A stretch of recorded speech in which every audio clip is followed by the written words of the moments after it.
Hello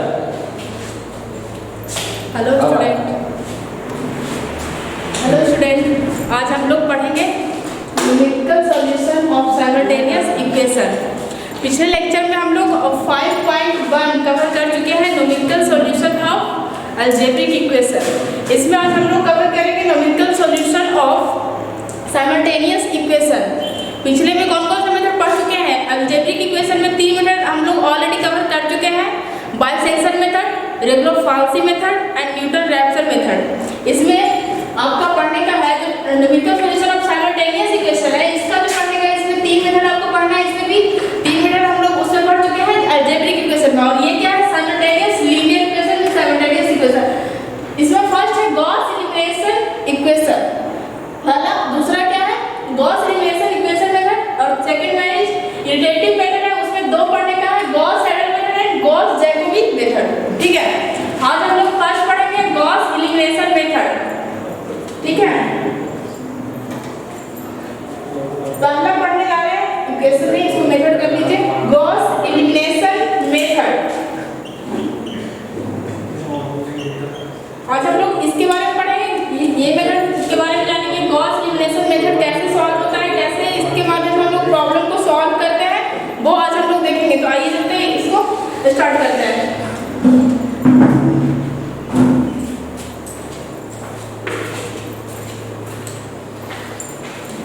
सबसे पहले हम लोग इसका वर्किंग रूल के बारे में जानेंगे कि इसका वर्किंग रूल होता क्या है।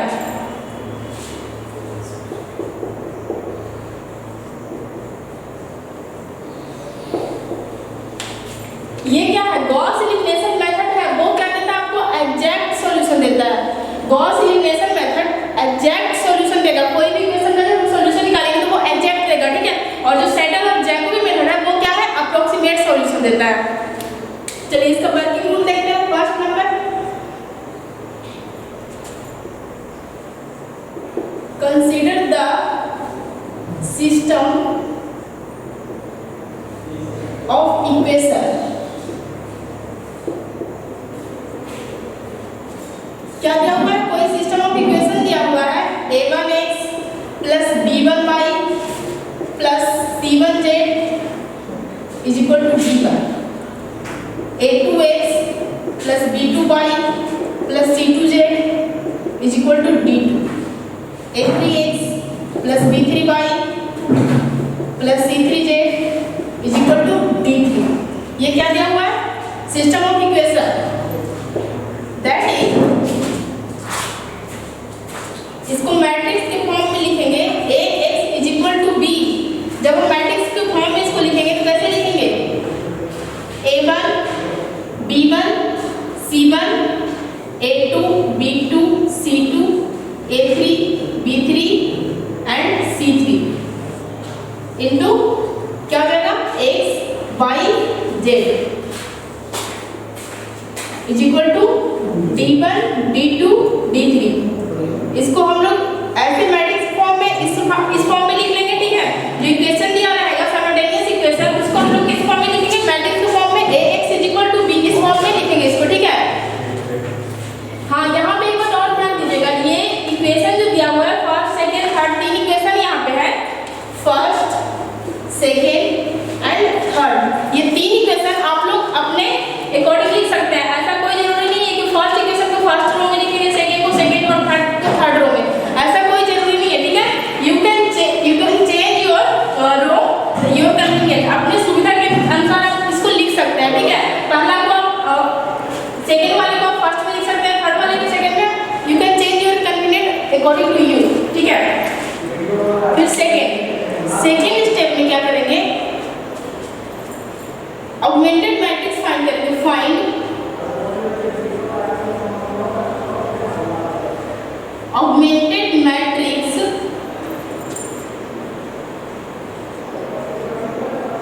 For given equation.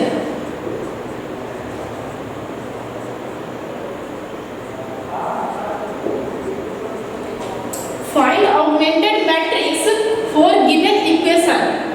जो इक्वेशन दिया हुआ रहेगा उससे हम लोग क्या करेंगे? ऑगमेंटेड मैट्रिक्स फाइंड करेंगे। ऑगमेंटेड मैट्रिक्स क्या होता है? C is equal to a b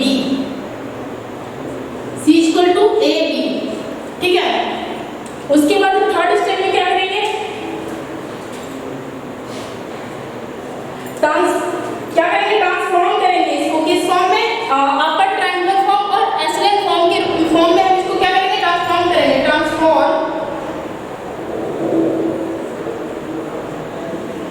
transform the augmented matrix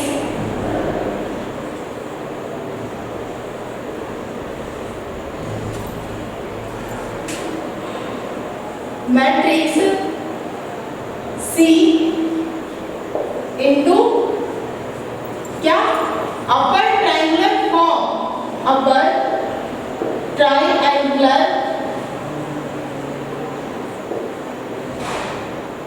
triangular form या echelon form, EC echelon form. ठीक है, क्या बोल रहे हैं, सेकेंड में सबसे पहले हम क्या करेंगे, सेकेंड में निकालेंगे ऑगमेंटेड मैट्रिक्स, उसके बाद क्या करेंगे, इस ऑगमेंटेड मैट्रिक्स को हम करेंगे क्या, किसमें कन्वर्ट करेंगे, ट्रांसफॉर्म करेंगे अपर ट्रायंगुलर फॉर्म या फिर एसएलएन फॉर्म में। ठीक है, अपर ट्रायंगुलर फॉर्म क्या होता है, जब डायगोनल एलिमेंट के नीचे का टर्म 0 हो तो उसको क्या करते हैं, अपर ट्रायंगुलर फॉर्म। और एसएलएन फॉर्म क्या होता है, इसको देख लीजिए आप लोग,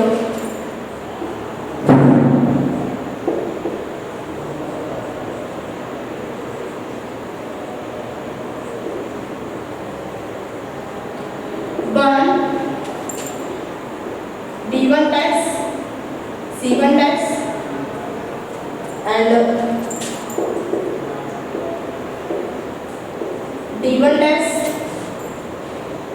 0 1 C2 dash 0 0 and 1। ठीक है, यहाँ पर हो जाएगा D2 dash, यहाँ पर D3 dash।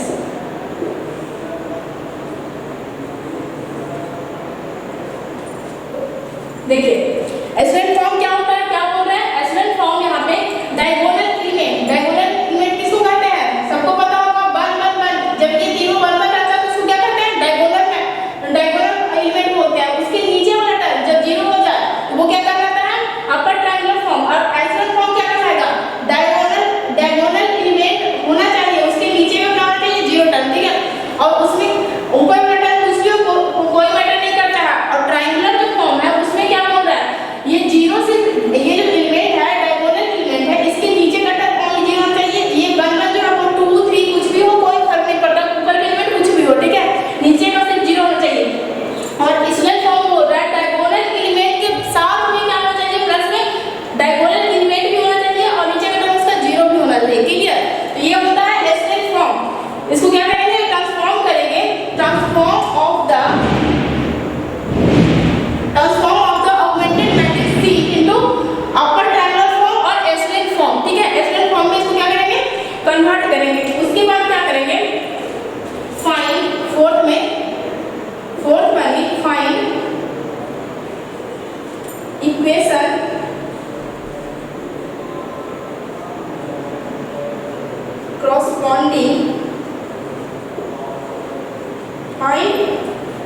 corresponding to upper triangular form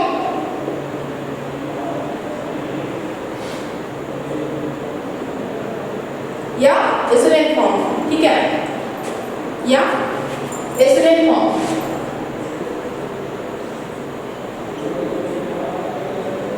इसका मतलब क्या है, क्या बोल रहा है, find equation corresponding to upper triangular form और एसएलएन फॉर्म। जब हम कन्वर्ट कर लेंगे अपर ट्रायंगुलर फॉर्म और एसएलएन फॉर्म में, उसके बाद हम क्या करेंगे, उसको फिर से वापस इक्वेशन के फॉर्म में हम लोग उसको चेंज कर देंगे। ठीक है, fifth one is using back substitution।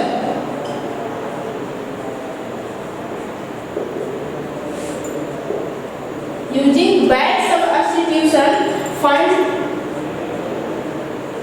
solution of simultaneous equation. Solution of given system of equation. Given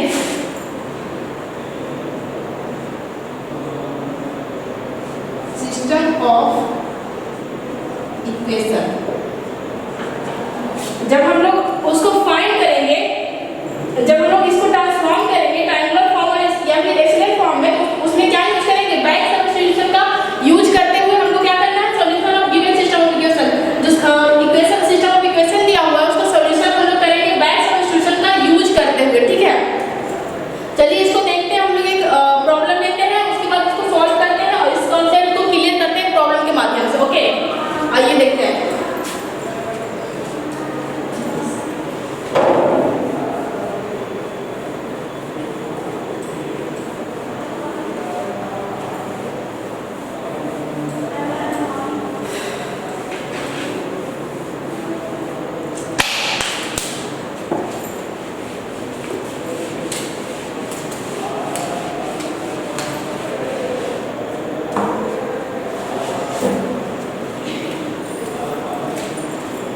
चलिए एक प्रॉब्लम लेते हैं। Solve the system of equation, solve the system of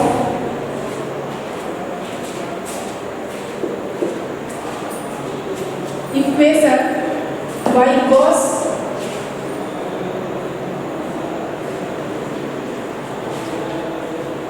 Gauss elimination method।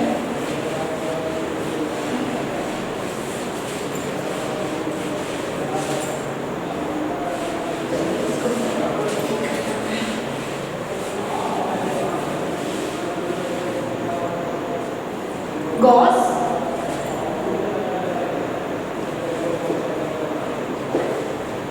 elimination method, ठीक है।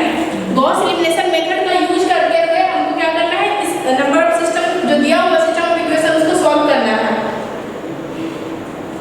Question है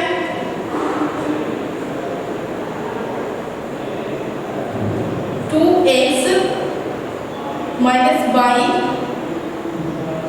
2x minus y plus 3z is equal to 9। Second one is x plus y plus z is equal to 6। x minus y plus z is equal to 2। Clear? ये अपना system of equation दिया हुआ है, इसको solve करना है Gauss elimination method से, ठीक है। तो चलिए हम लोग इसको सॉल्व करते हैं। सॉल्यूशन, सबसे पहले क्या करना है, आपको इसको मैट्रिक्स के फॉर्म में लिखना है, ठीक है।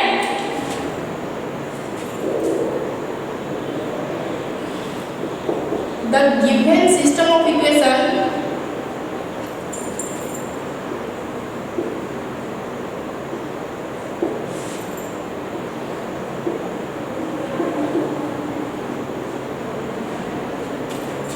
can be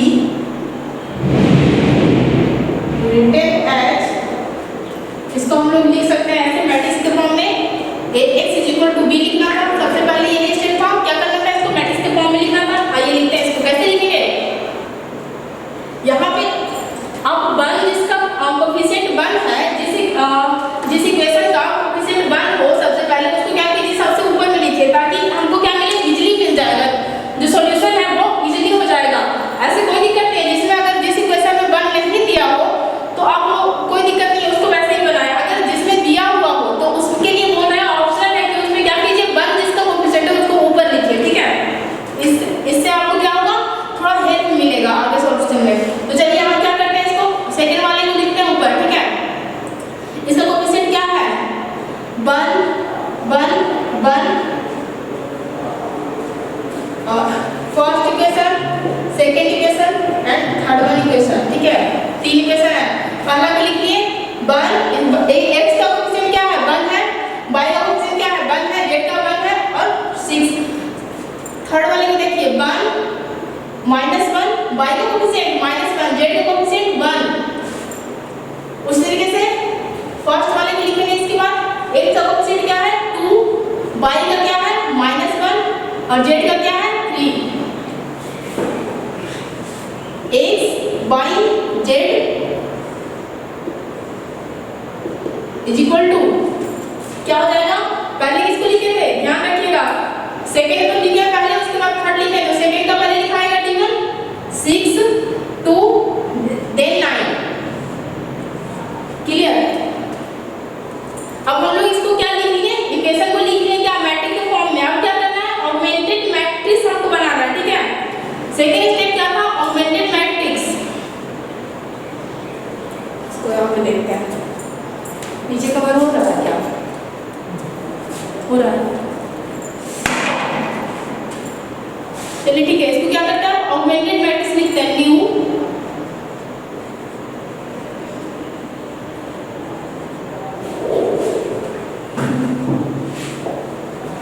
और ऑगमेंटेड मैट्रिक्स क्या था, C is equal to A B, यही था ऑगमेंटेड मैट्रिक्स। इसको लिख लेंगे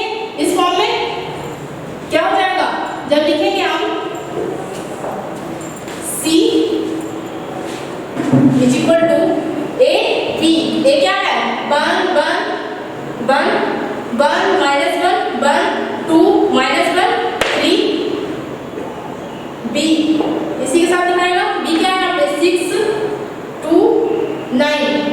क्लियर, ये लिखा गया। ऑगमेंटेड मैट्रिक्स की फॉर्म में लिख लिया इसको। अब क्या करेंगे, इसमें बैक सब्स्टिट्यूशन का यूज करेंगे और इसको क्या करेंगे, सॉल्व करेंगे। अपर ट्रायंगुलर फॉर्म में इसको कन्वर्ट करेंगे। ठीक है, चलिए इसको करते हैं अपर ट्रायंगुलर फॉर्म में कन्वर्ट।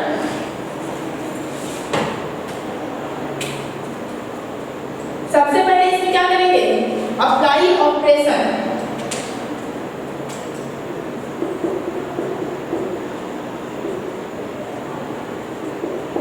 अप्लाई ऑपरेशन R2 को चेंज करेंगे R2 माइनस 1 एंड R3 को चेंज करेंगे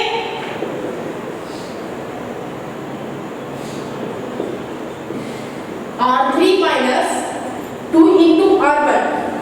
क्लियर, जब हम R3 में क्या करेंगे, फर्स्ट में 2 को मल्टीप्लाई करके माइनस करेंगे तो ये क्या हो जाएगा, टर्म 0 हो जाएगा। हमको क्या करना है, यही ना बोले थे कि क्या डायगोनल एलिमेंट के नीचे का टर्म क्या करना है, 0 करना है। मींस दैट ये और ये तीनों टर्म को हमको 0 बनाना है। ठीक है, तो सबसे पहले कर रहे हैं R2 को चेंज कर रहे हैं, R2 माइनस 1 कर रहे हैं। मतलब R2 में क्या घटा रहे हैं, R1 को घटा रहे हैं। रो सेकंड रो में पहला रो को क्या कर रहे हैं, माइनस कर रहे हैं, सबट्रैक्ट कर रहे हैं। चलिए ठीक है, इसको सॉल्व कर दें तो क्या हो जाएगा, जब सेकंड रो में फर्स्ट रो को माइनस करेंगे तो क्या आएगा, 1 माइनस 1 क्या होगा 0। पहला रो तो जैसा है वैसा ही लिखा जाएगा, 1 1 1 6। फर्स्ट रो में कोई चेंजेस आ रहा है क्या, नहीं आ रहा है। सेकंड रो में क्या हो रहा है, सेकंड रो में कर रहे हैं फर्स्ट को माइनस, तो ठीक है 1 माइनस 1 क्या हो जाएगा 0। माइनस 1 माइनस 1 माइनस 2 1 माइनस 1 क्या हो गया 0। फिर यहाँ पे 2 माइनस 6 माइनस 4। उस तरीके से R3 को चेंज कर रहे हैं, R3 minus 2 into R3 2 minus 2 multiply करेंगे इसमें तो 2 माइनस 2 0 माइनस 2 और माइनस 2 क्या हो जाएगा -4। क्लियर, सॉरी यहाँ पे 2 मल्टीप्लाई करेंगे -2 माइनस 1 माइनस 2 क्या हो जाएगा -3। उस तरीके से थर्ड को हम जब सॉल्व करेंगे तो क्या आएगा 3 माइनस 2 1 और 9 minus 6 3। Clear, sorry 2 into R3 है। ठीक है,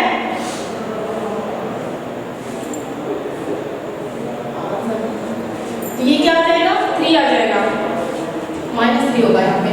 जब क्या करेंगे 9 माइनस 12 तो क्या आएगा -3 आएगा। क्लियर, ये क्या हो गया, C इक्विवेलेंट निकल के आ गया इतना। अब दो टर्म का अपना क्या हो गया 0 हो गया। अब बस इस वाले टर्म को 0 कर देंगे तो क्या हो जाएगा, अपर ट्रायंगुलर फॉर्म में कन्वर्ट हो जाएगा। तो चलिए ठीक है, इस टर्म को 0 करने के लिए फिर से हमको ऑपरेशन अप्लाई करना पड़ेगा। अप्लाई ऑपरेशन, देखिए इसमें क्या करें, R3 को अगर हम चेंज करना चाहें तो कैसे करेंगे, 2 इंटू R3 कर देते हैं और इसमें क्या करते हैं 3 इंटू R2 इक्वल हो जाएगा। दोनों एलिमेंट इक्वल हो जाएगा, उसके बाद माइनस करेंगे, सबट्रैक्ट करेंगे तो क्या हो जाएगा 0 हो जाएगा। इसमें 2 से मल्टीप्लाई कर देते हैं और इसमें 3 से मल्टीप्लाई कर देते हैं। इसमें इसको घटा देते हैं तो आगे 0 नीचे कटा। चलिए इसको अप्लाई करते हैं, 2 into R3 minus 3 into R2। जब हम करेंगे देखिए इसमें 2 से मल्टीप्लाई करेंगे पूरे में और इसमें क्या करेंगे 3 से मल्टीप्लाई करेंगे, उसके बाद उसको घटाएंगे तो क्या आएगा C इक्विवेलेंट मिलेगा जो अपना टर्म। फर्स्ट रो तो कैसा ही रहेगा 1 1 1 6 और सेकंड रो भी सेम रहेगा 1 माइनस 2 0 और -4। क्लियर, थर्ड वाले में देखिए 0 0 माइनस 0 ये 0 ही रहेगा। -3 2 इंटू R3 मतलब क्या हो गया -6 और माइनस माइनस प्लस 6 हो जाएगा। ये क्या हो गया 0। उस तरीके से इसमें क्या हो जाएगा 2 माइनस 0 क्या हो गया 2 और इसको जो घटाएंगे तो क्या हो जाएगा 6 माइनस 12 कितना आएगा 6 आएगा। आ गया 6 अब अपना ये अपर ट्रायंगुलर फॉर्म में कन्वर्ट हो गया, क्लियर है। अब जब कन्वर्ट हो गया इसको क्या करेंगे, फिर से हम वापस इक्वेशन में लिखेंगे। यही स्टेप था ना, जब अपर ट्रायंगुलर फॉर्म या फिर एसलेट फॉर्म में कन्वर्ट हो जाए उसके बाद देख हम क्या करते हैं, उसको फिर से इक्वेशन के फॉर्म में लिख देंगे। चलिए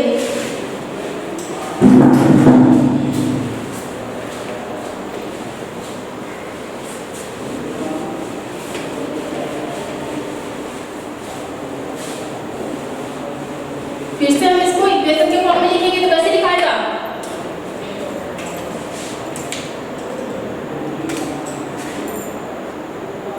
वन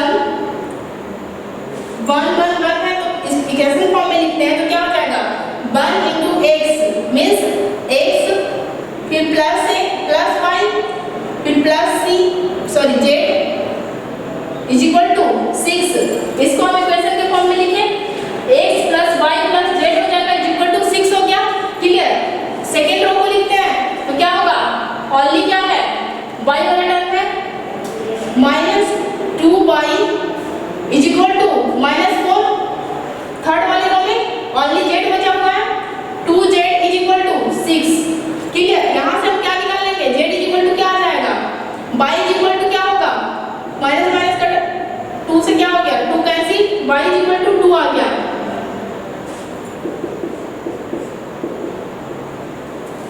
उस तरीके से z इक्वल टू क्या हो जाएगा, 3। अब y और z मिल गया तो दोनों को क्या करेंगे, उठा के फर्स्ट में रख देते हैं। जब इसमें रखेंगे तो क्या हो जाएगा, x का वैल्यू मिल जाएगा, put y and z value, fourth ले लेते हैं, value in equation 4, then we gate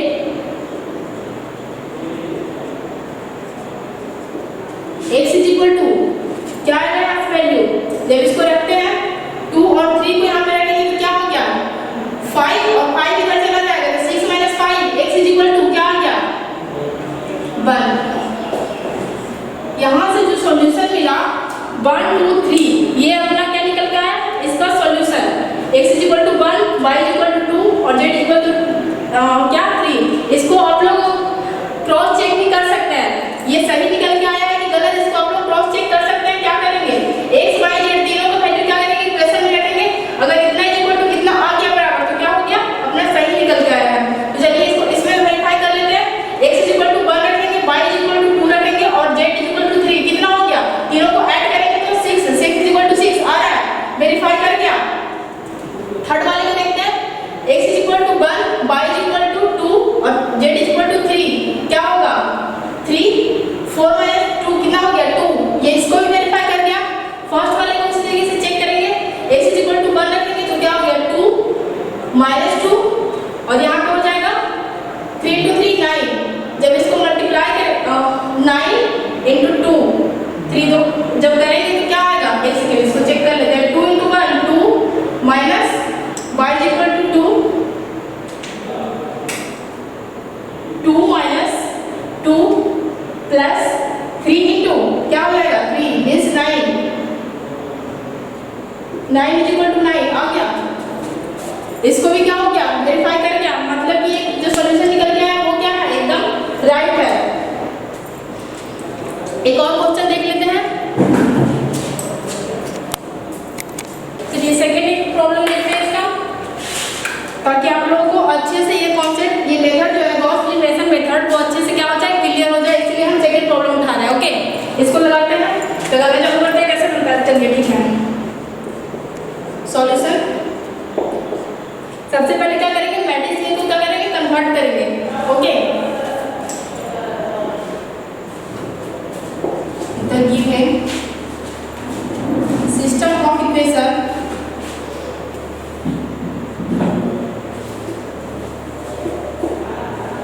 can be written as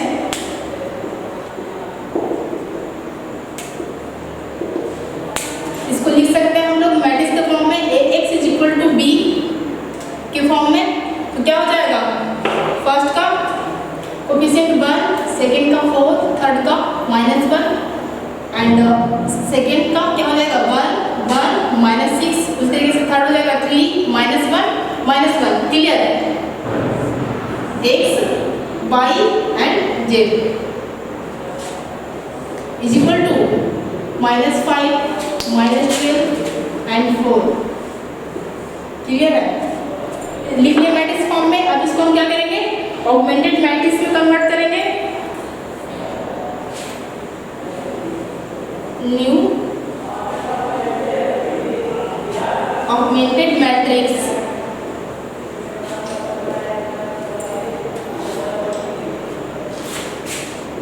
for given system of equation.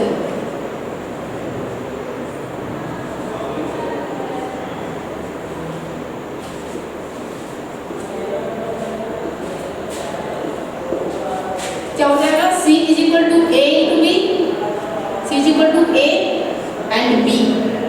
C जब इसको लिखेंगे तो क्या होगा, A B, A क्या है 1 4 -1 1 1 -6 3 -1 -1 और B क्या है -5 -12 एंड 4। क्लियर? ऑगमेंटेड मैट्रिक्स में हम लोग इसको लिख लिए। अब इसके बाद क्या करेंगे, इसको अपर ट्रायंगल फॉर्म में इसको कन्वर्ट करते हैं। सब कैसे कन्वर्ट करेंगे, बैक सब्स्टिट्यूशन का यूज करते हुए करेंगे। तो इसमें करते हैं applying operation.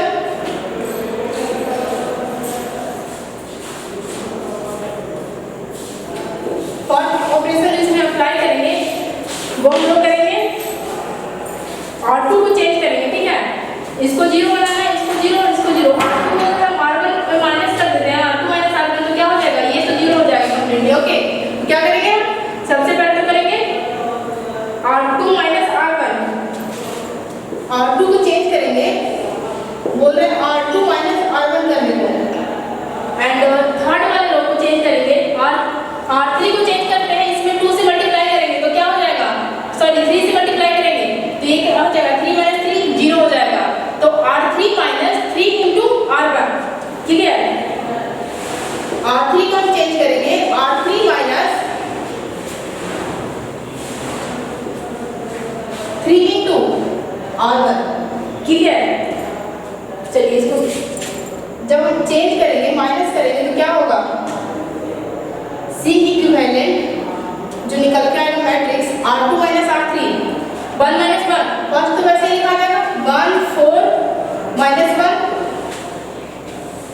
Minus 5 R2 minus R1 1 minus 1 0 1 minus 4 minus 3 minus 6 minus plus 1 क्या हो जाएगा -5। क्लियर? -12 माइनस प्लस 5 7 -7 आएगा। क्लियर?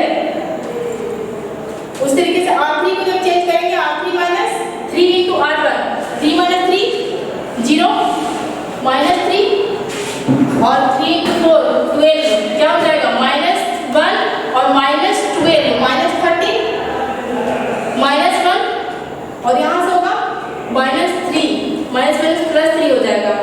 तो +3 और -1 कितना होगा, -2 आएगा,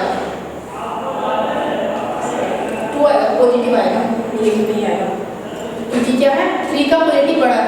तो क्या हो गया, +2 आ जाएगा। और उसी तरीके से 4 इंटू 5 इंटू 3 क्या हो जाएगा 15, 4 + 15 19 आ गया। क्लियर? यहाँ से ये निकल के आ गया। जब हमने ये अप्लाई किया, R2 को अप्लाई चेंज किया, R2 minus R3 and third वाले रो को R3 माइनस 3 इंटू R1, तो अपने पास क्या निकल के आया, C की वैल्यू जो निकल के आया वो ये निकल के आया। क्लियर है? अब फिर से हम क्या करेंगे, इसको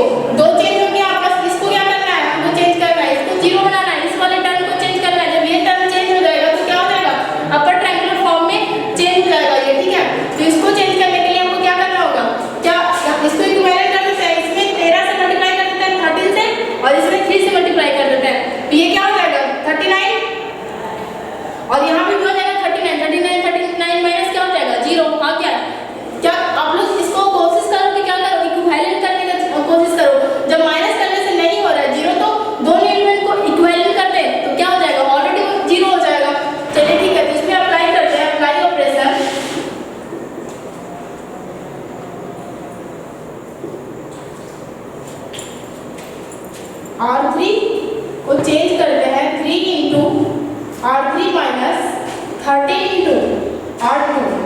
क्लियर? तो C इक्विवेलेंट जो निकल के आएगा वो आपका कुछ इस तरीके से आएगा 1 4 minus 1 minus 5 0 minus 3 minus 5 and minus 7। और थर्ड वाला क्या हो जाएगा? ये तो 0 हो जाएगा। 39 माइनस 39 प्लस 39 क्या होगा? 0। इसमें क्या करेंगे? 3 से मल्टीप्लाई करेंगे और उसमें क्या करेंगे? 13 से। तो कितना आ जाएगा? 3 से मल्टीप्लाई करेंगे तो 6 होगा और यहाँ पे 13 से मल्टीप्लाई करेंगे तो 65 होगा। 6 एंड 65 ऐड हो जाएगा तो कितना आएगा?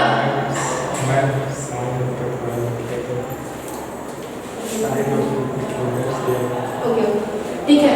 यहाँ पे क्या होगा? जब इसको 70 बनाएगा 6 एंड 65 कितना होता है? 71। क्लियर?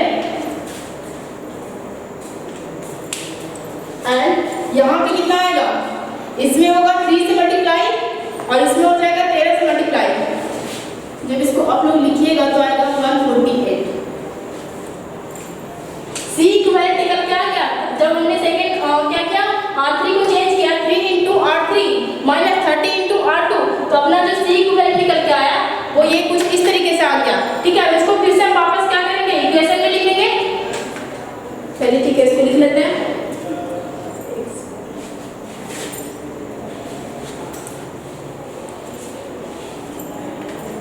लिख रहा हूं।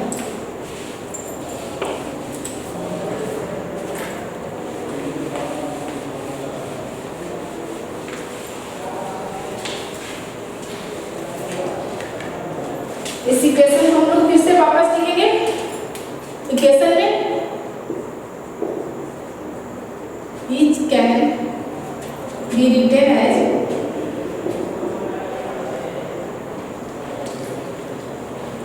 क्या लिखेंगे इसको? फर्स्ट को लिखा जाएगा क्या? x प्लस 4y माइनस 1 है तो minus z is equal to -5। Second row को लिखेंगे तो क्या होगा? -3 by -5z is equal to -7। उस तरीके से थर्ड रो को हम लिखेंगे 71z is equal to 148। Clear? तीनों रो को हम लिख लिए। फर्स्ट रो को लिखे इस तरीके से इक्वेशन लिखा है x plus 4y minus z is equal to -5। ठीक है? उस तरीके से हम लोग सेकेंड इक्वेशन को लिखे तो -3 by -5z is equal to -7। Third row को लिखे 71z इज इक्वल टू 148। तीनों हम लिख लिए।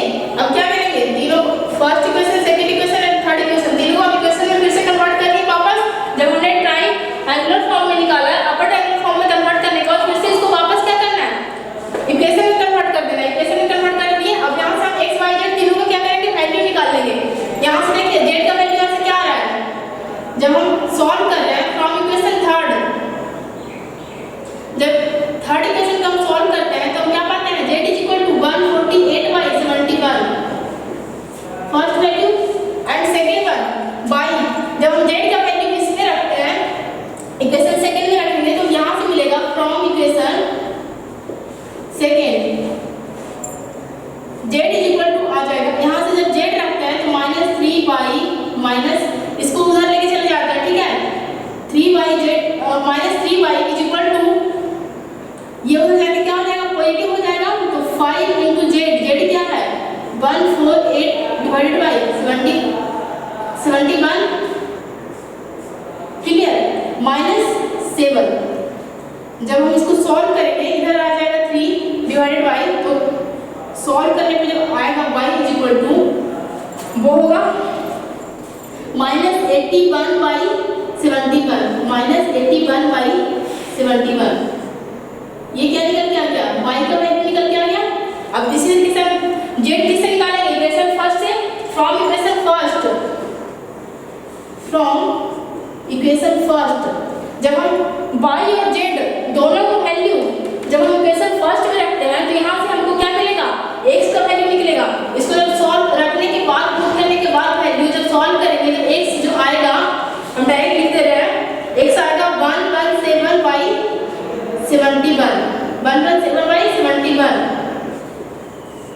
117 डिवाइडेड बाई 71, ये तीनों वैल्यू निकल के आ गया। ठीक है, x का वैल्यू, y और z तीनों वैल्यू हम निकाल लिए। ये क्या हुआ अपना, इसका सॉल्यूशन मिल गया। ठीक है, इसको आप लोग लगाइएगा जितना ज़्यादा हो सके, बुक से क्वेश्चन उठाइए और लगाना चालू करिए इसको। ठीक है, जितना बनाइएगा उतना क्या होगा, आपका कॉन्सेप्ट क्लियर होगा और प्रैक्टिस जितना करेंगे उतना ही बेटर रहेगा आपके लिए। क्लियर है, तो इसको आप लोग बनाइए और जहाँ भी कोई भी प्रॉब्लम, कोई भी दिक्कत आता है, you can ask by WhatsApp and also comment box. Okay, चलिए ठीक है, नेक्स्ट वीडियो में हम लोग देखते हैं, नेक्स्ट लेक्चर सॉल्व करते हैं। वीडियो को लाइक और शेयर जरूर करिएगा। Thank you.